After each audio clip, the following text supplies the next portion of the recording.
All right, good to see everybody tonight for Bible study, and thank you for joining us. And we're going to be talking about several different things tonight, but mostly, trying to get to the heart of the question tonight, as we kind of mentioned on Sunday in my sermon, trying to get to the point to where we can have some compassion, empathy for the people around us.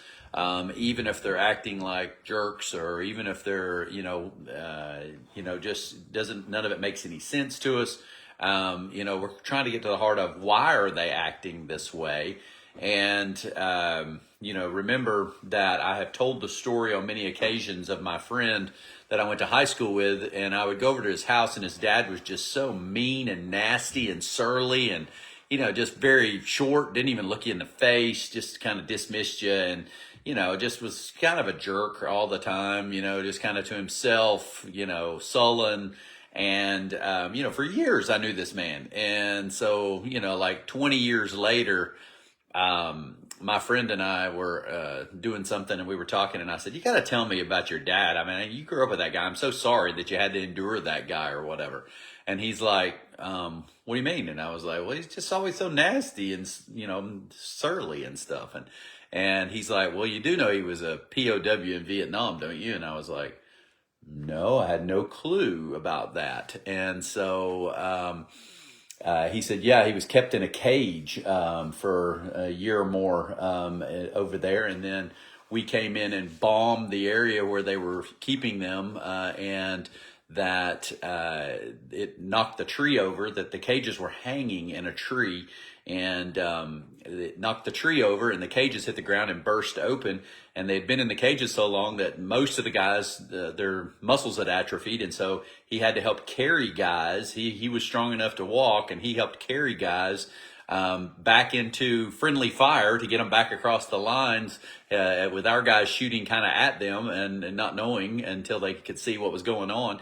And but he was a war hero and had rescued a number of other POWs and had been kept himself for over a year. So, somebody said, "Well, did you understand more after you heard his story?" And I was like, "Of course, I had the information. I could see that after the fact." And so many times we have problems with people, and we don't know their story. We don't know all they've been through. We don't know it's kind of like Jill, who has kids that misbehave at school, and you go, they don't just misbehave for no reason. And is that they go home and their parents are doing this, or, this is going on in their household, or there's no one at home. And so they act like feral cats. And so, you just don't have the story. So once you hear that information, once you hear that story, then you're a little more understanding of it. So let's look at, and I think if we can get to a certain point of that they just don't understand yet, then we can have a lot more compassion and empathy on people. They just don't get it yet. They haven't gotten, the light bulb has not gone off for them yet. And so, we have this, for me, whether it's my children, and I go, "Why would you do this?" And they just don't understand yet why that's a bad idea. Or why they should be doing these things, which are a good idea. They can't see the results of those actions of following Christ and putting all the things in the Bible into action and seeing the blessings from it. They can't see that yet because, as the Bible says, Satan has blinded them to the truth. And so, and that's not all of my kids. That's not what I'm saying. It's just for us, we sit there and we have trouble with our kids or grandkids or our family members, and we wonder why they are acting the way they are. And there are reasons for it. So let's go. There's a couple of passages I want to look at, but one is in the book of John, and it's a familiar passage to you, and it is in John 4, and it is the Samaritan woman, the woman at the well. And so, Jesus, for us, if you were going to actually, if you said, "Okay, tomorrow, Thursday, I'm going to make it a point because that's the only 24 hours I've been promised. I'm going to go out and I'm going to tell people about Jesus." We would pray for divine appointments. God put somebody in my path, kind of thing. But if you had to physically look around, when you go out and you look for somebody to minister to, I'm not sure you go looking for her, in terms of all that's going on in the world, and in the culture that they lived in, that it was not appropriate for a single man to be talking to a single woman off by themselves in the middle of the day. And in fact, she's going to get water during the middle of the day because she's embarrassed about who she is anyway, because most people go in the morning and in the evening. And so she wants to stay away from those prying eyes, those people who are gossiping and talking bad about her. So she finds it easier just to go by herself in the heat of the day when it's worse to carry that stuff. It's a much more backbreaking job in the middle of the day. And so let's look together. So John 4, and it says, now Jesus learned that the Pharisees had heard that he was gaining and baptizing more disciples than John, although in fact it was not Jesus who baptized, but his disciples. So he left Judea and went back once more to Galilee. Now he had to go through Samaria, so he came to a town in Samaria called Sychar, near the plot of ground Jacob had given to his son Joseph. Jacob's well was there, and Jesus, tired as he was from his journey, sat down by the well. It was about noon. So depending on how you want to interpret this particular story, you can say that Jesus had what you would call presence evangelism, that he shared, the good news wherever he went. So if he was at Waffle House in the morning, he's shining the light in his words and actions to the people that are in Waffle House, the waitresses and the cooks and the people sitting around. If he's at, the gas station or getting a haircut, or he's gone to this meeting or that meeting, or he is having lunch somewhere, or he's at Walmart, or he's, that he's doing evangelism kind of everywhere he goes. And nobody would have a problem with that. We would all say, yes, absolutely, that we're supposed to be, putting off our testimony everywhere we go, that we're supposed to be sharing it in some way, shape, or form. And that's absolutely true. But at the same time, I do believe that Jesus went here on purpose, that he is seeking out one lost lamb that had gotten away and off track. And I believe he does this for all of us. I believe that every single one of us, and some people would say, I've been a Christian since I was 4. And then some people would say, I became a Christian yesterday. And so it just takes some of us longer. And that's the problem that we have, is that we struggle with people because we're like, hey, I'm going to tell you this and you should go do it because it's my advice and it's a good thing. And then we get frustrated if they don't go do it. And it is that they don't understand yet. They just haven't gotten it yet. And so when Jesus is talking to this woman, we would say, this is Jesus. He's only got a certain amount of time on the earth. He only lives to be 33. He only does 3 years of ministry. He would be very careful about who he talks to all along the way. And yet this is the woman at the well. And when we read more about her, it's some of us question, why on earth would he stop and spend time with this woman? And so he's thirsty, and he says, it was about noon in verse 7, when a Samaritan woman came in to draw water. Jesus said to her, will you give me a drink? His disciples had gone into town to buy food. So if you meet somebody that's got lots of baggage, a lot of times they don't look you in the eye. They don't want to speak to you. They might be calloused. They might be, have hardened their hearts to the point where they just don't want to deal with anybody else because everybody thinks they're a nobody. Everybody judges them. Everybody gossips about them. So I just don't even look you in the face. I don't even interact with you because I know what I'm going to get. I'm wearing a scarlet letter of sorts, and everybody knows it around these parts. And so she's not really talking to Jesus. She's not looking at him. And we would say, oh, she's being prim and proper. She's obeying cultural norms. No. This woman's got 5 husbands. She knows it. He doesn't know it. I mean, he does know it because he's the Son of God. But for the most part, the average person on the street is not going to know that she has 5 husbands. And so here she is, and she's not talking to him. But Jesus initiates the conversation and speaks to her. And it seems like it's a self-serving question. I'm thirsty. Can I have some water? And she replies, sir, the woman said, you have nothing to draw with, and the well is deep. Where can you get? Oh, I'm sorry. I skipped over some part here. I'm so sorry. It says, when the Samaritan woman came to draw water, Jesus said to her, verse 7, will you give me a drink? His disciples had gone into the town to buy food. The Samaritan woman said to him, you're a Jew and I'm a Samaritan woman. How can you ask me for a drink? For Jews do not associate with Samaritans. So she's saying, Jews look down on us and we don't usually associate or get along. So why would you ask me for a drink? So it's a political discussion. It's a religious discussion at this point because the woman at the well, her, genealogy is from the Samaritans, and the Samaritans are people who intermarried with the 10 tribes that were in the north and have tainted their blood. They're mixed blood people. And so the Jews would say, Nope, nope, nope, no. You're half-breeds. We don't have anything to do with you people because you've gotten off track. So that's a sin in their eyes, even though we all have sin. The Jews are looking down on them. And so she's saying, you people, you Jews, you don't associate with us, and we don't associate with you because we're fed up with your complaining and calling us names and everything else and, derogatory terms. And so we just don't intermix with you guys. And so she turns it into this discussion. It's not a good thing. This is not like pleasantries, how's the weather? Weather's good. How are you? I'm good. I'm fine. It's not that kind of thing. She turns it into kind of a contentious little discussion right off the bat. And we would say, why are you acting like that? Who raised you? Right? We would say stuff like that. And you'll come to find out a little bit more from her here. And just to say, it says, Jesus answered her, if you knew the gift of God and who it is that's asking you for a drink, you would have asked him and he would have given you living water. So how many times have we treated someone badly who could have really blessed us in some way and we didn't know it? It's inadvertently. Somebody that could have hired us for a job. Somebody that could have been our best friend, most trusted advisor, and we treat them badly and they just scurry off into the night, or, it just creates a wedge immediately between us and them and they go off. And when in reality, we just don't know enough about them or the situation to take advantage of it, to be able to sit there and go, this is in my best interest to have this conversation with you. And Jesus is trying to explain that to her. He's trying to lay it out for her.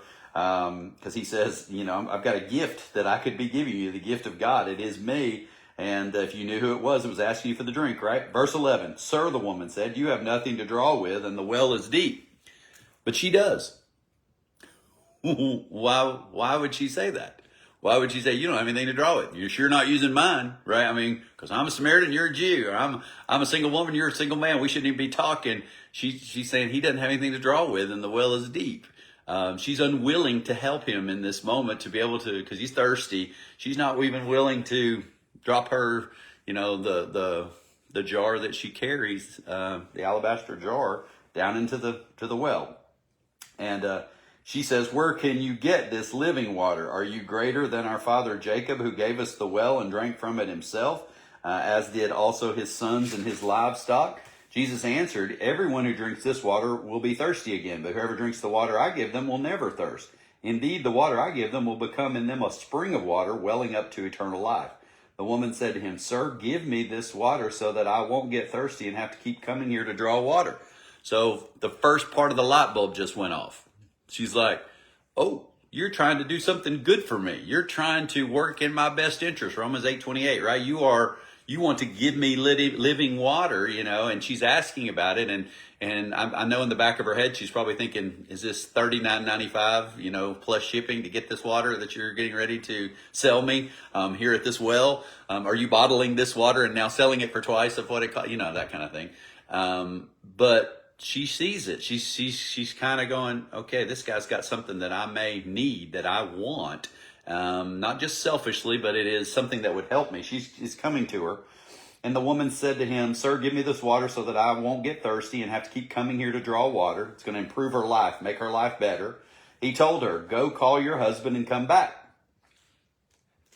Okay, that makes no sense, except that he's trying to address the elephant in the room, right? He's trying to, he knows. She doesn't know he knows, but he knows. And he's going to try to fix what is going on. And that is what Jesus does so many times when whether it's down the sawdust trail, down the middle aisle, or when you're on your knees in your bedroom or wherever you are, when you get to that moment, when you understand the depths of your sinfulness, but that you understand the good news of Jesus Christ, it changes you. You are immediately overcome with tears and sorrow and repentance and joy in that moment of asking Jesus into your heart. And it changes you in that moment. It just completely changes who you are. And so he is identifying the thing that's standing between her and him. And that's all these husbands. It is these choices that she's making. And Jesus said to her, you're right when you say you have no husband. The fact is, you have 5 husbands, and the man you now have is not your husband. What you have just said is quite true. Sir, the woman said, I can see that you're a prophet. Our ancestors worshipped on this mountain, but you Jews claim that the place where we must worship is in Jerusalem. Woman, Jesus replied, believe me, a time is coming when you worship the Father, when you will worship the Father, neither on this mountain nor in Jerusalem. You Samaritans worship what you do not know. We worship what we do know, for salvation is from the Jews. Yet a time is coming, and has now come, when the true worshipers will worship the Father in spirit, that's capital S, and in truth. For they are the kind of worshipers the Father seeks. God is spirit, and his worshipers must worship in the spirit and in truth. The woman said, I know that Messiah, called Christ, is coming. When he comes, he will explain everything to us. Then Jesus declared, I, the one speaking to you, I am he. And at this point, she runs into town, basically. She drops everything, leaves everything behind, and goes to gather as many people as possible, because she understands now. She gets who this is. She figured out who Jesus was, that he came for a reason, and he came for her specifically.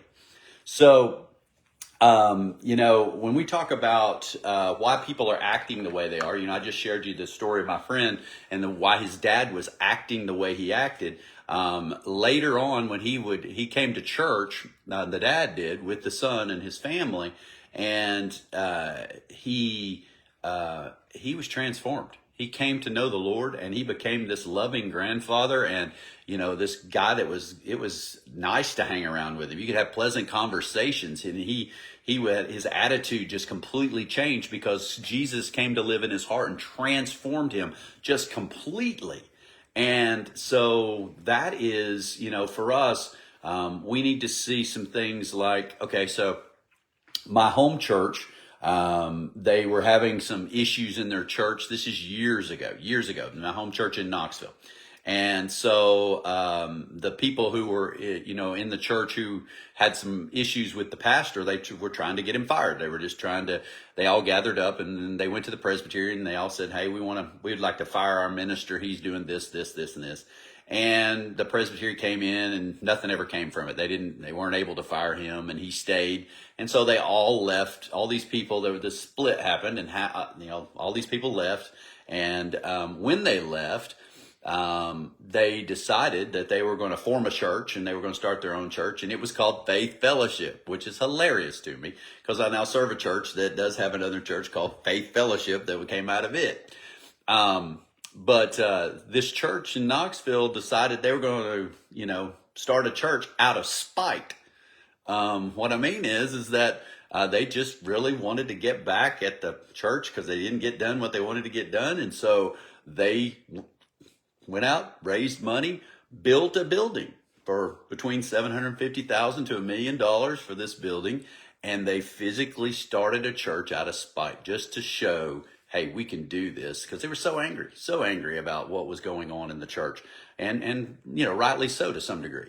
And so, but now, because the motivation was spite, most of the people left that church that were mad. Most of the ones that helped start it, they didn't have to sign anything to say, hey, we want to be in this church or whatever.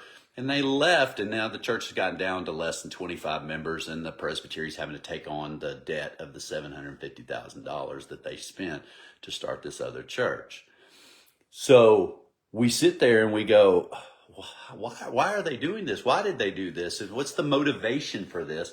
And if the motivation isn't the will of God, doing what Jesus wants us to do, then it's going to fail, and it's never going to be what God intended it to be. And so there's a guy, Charles Mully, who is a tremendous guy in Africa and Kenya. And I want you to hear just a little bit. Listen, this is page 1 of this book. Okay, so page 1.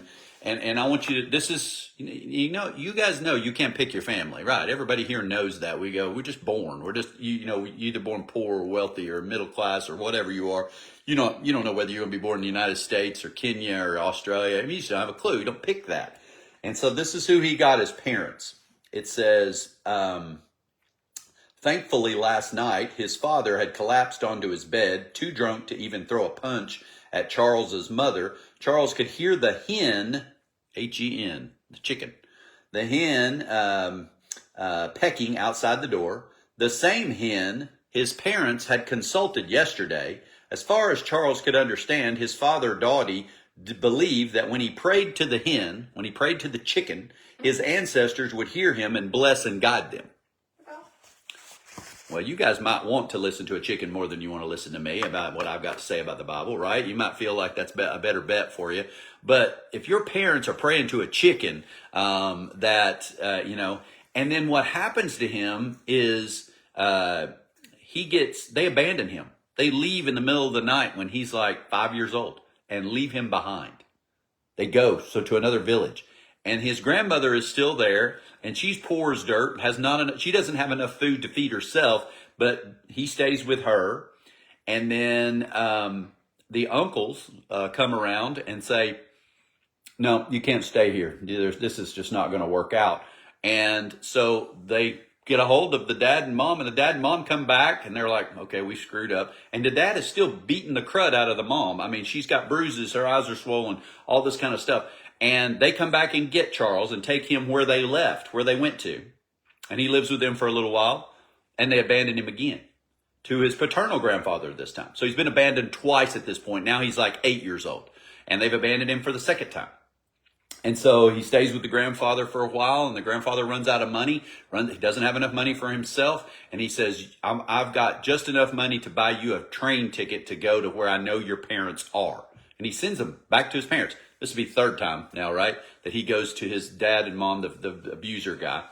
And so he goes to live with them for just a very short period of time. And the mom and dad say, we don't have enough money to take care of you and the other kids that we have. So we're going to send you back to your aunt. The mother's, or actually it's the dad's aunt, kind of, in the first place he was initially.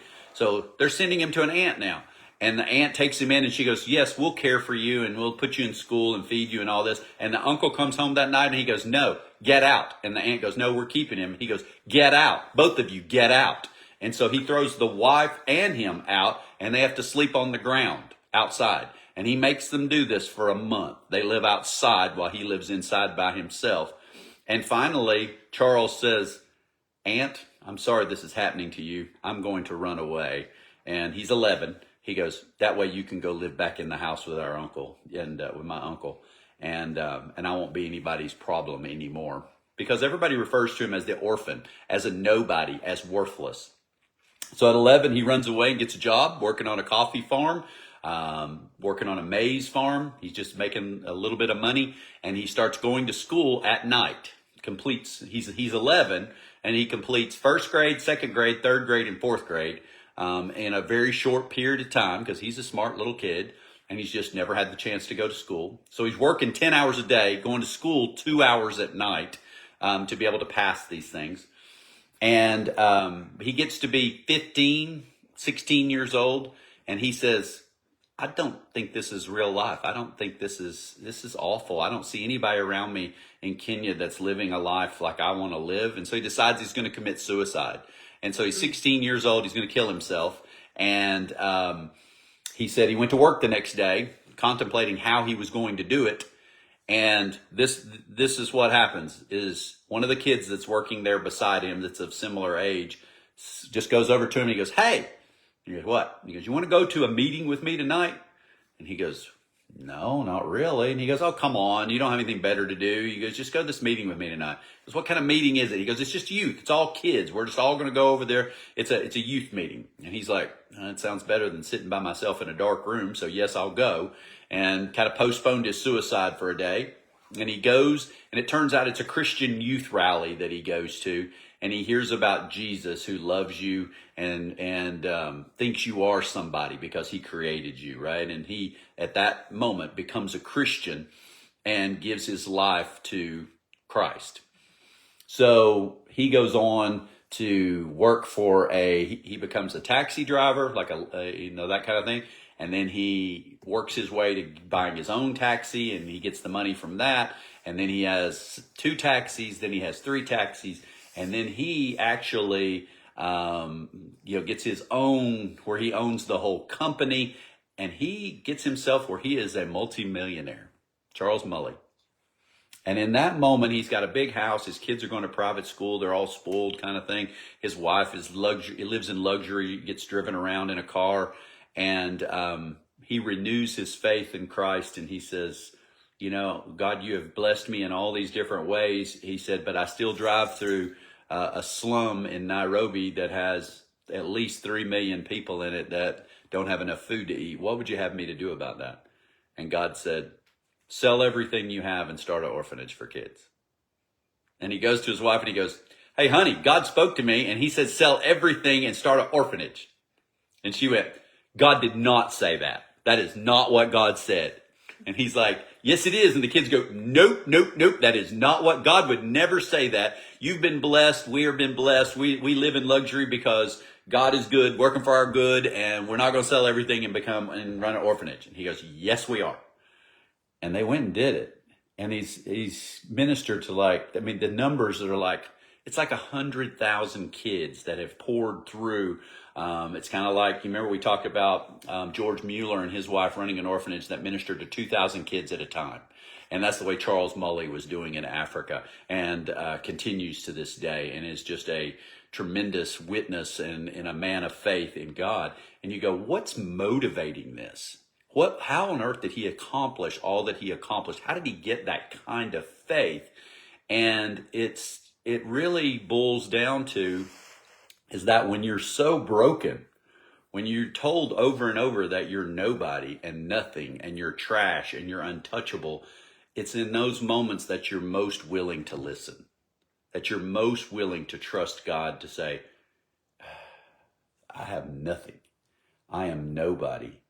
I'm going to trust you because you created me to do great things through me. And I'm going to allow you that control. I'm going to listen. I'm going to obey. I'm going to do the things you asked me to do. And in the midst of that, it starts off with the love of God, the peace of God, and then moves to the power of God as we relinquish control to him and allow him to work in our lives. And so tonight, I would encourage you when we look around, remember I told you on Sunday, look around for somebody to bless. The reason for that is not just because, oh, it's good to help poor people or somebody that's in, some kind of problems at Christmas time. That's when we should do that, is we should be, these kind of generous people, kind people at Christmas time. No, it's because of what I just mentioned here. You don't know who you're investing in. Because Jesus went and invested in the woman at the well, who most people would say was, a promiscuous lady of the night kind of deal. And yet she went and brought more people to Jesus than most of the disciples. So you never know. Just like Lottie Moon when she was in China ministering, she ministered for 5 years and they had like 5 converts in 5 years.